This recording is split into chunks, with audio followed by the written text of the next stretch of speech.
Imagine this: a man builds a fortune worth hundreds of millions of dollars. He works 18-hour days, sacrifices everything, creates a business empire. By the time he dies, his children inherit unimaginable wealth, but just 3 generations later it's all gone. The mansions, the companies, the investments, even the family name disappears from the list of wealthy families. Now here's the shocking part. This isn't rare. It happens almost every single day. In fact, there's an old saying repeated by wealthy families around the world: shirtsleeves to shirtsleeves in 3 generations. In Japan they say, rice paddies to rice paddies in 3 generations. In China, wealth never survives 3 generations.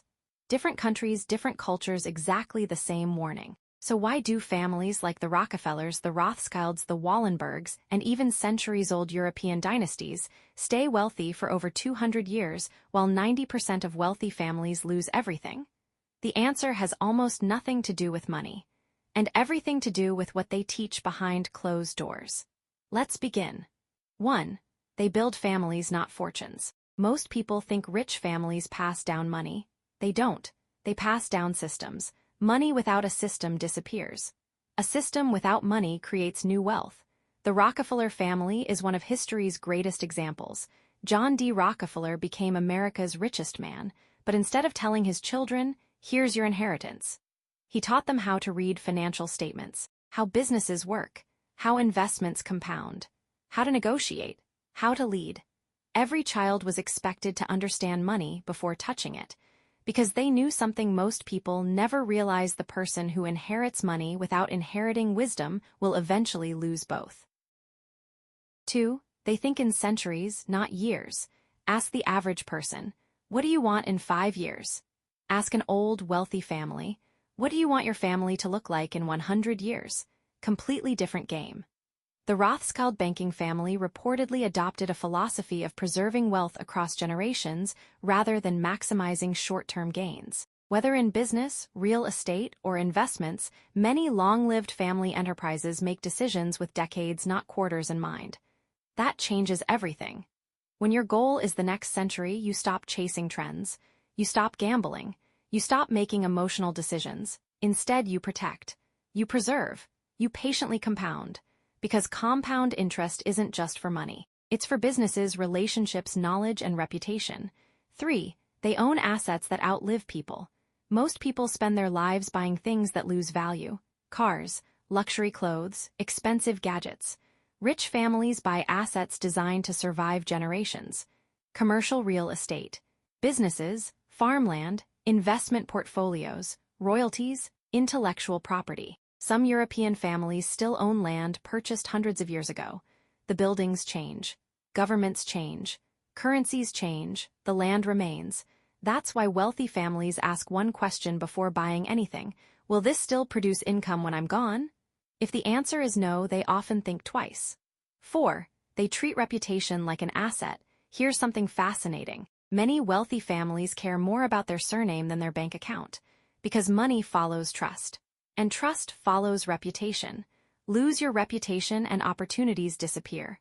Protect it and opportunities multiply. That's why old money families tend to avoid unnecessary public scandals. Their name opens doors. One poor decision can close them for decades.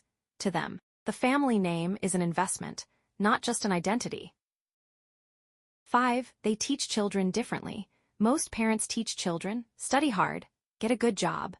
Wealthy families often add another layer: learn how money works. Children may learn about investing long before adulthood. They may sit in on business discussions. Some are encouraged to understand budgeting, ownership, and long-term thinking from an early age. The lesson isn't, "You're rich." The lesson is, "You are responsible." That's a very different mindset. 6. They never depend on one source of wealth. Empires fall, industries change, technology disrupts everything. Families that last understand diversification: one business, several investments, real estate, private companies, public markets, sometimes agriculture, sometimes energy, sometimes technology. If one stream slows, others continue flowing. It's the same principle investors use but applied to an entire family. 7. They use trusts, not just wills. Here's one of the least understood secrets.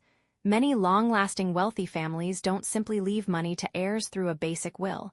Instead, they often use trusts and long-term estate planning structures where legally appropriate. Why? Because wealth transferred without structure can disappear quickly. A trust can define how assets are managed, protected, and distributed over time. It's less about control and more about continuity. Professional advice is essential here because laws vary by country, but the underlying idea is consistent. Plan beyond your own lifetime. 8. They don't raise consumers, they raise owners. The middle class often asks, what can we afford? Rich families ask, what can we own? One question creates expenses, the other creates income. Children grow up understanding ownership, not because every child becomes a CEO, but because ownership becomes part of the family's culture. Own businesses, own investments, own intellectual property. Own productive assets. The shift from consuming to owning changes financial trajectories. 9. They protect wealth before growing it. This surprises many people. The richest families aren't always chasing the highest returns. They're often focused on avoiding catastrophic losses. History shows that preserving capital can be just as powerful as growing it. They diversify. They insure. They keep liquidity.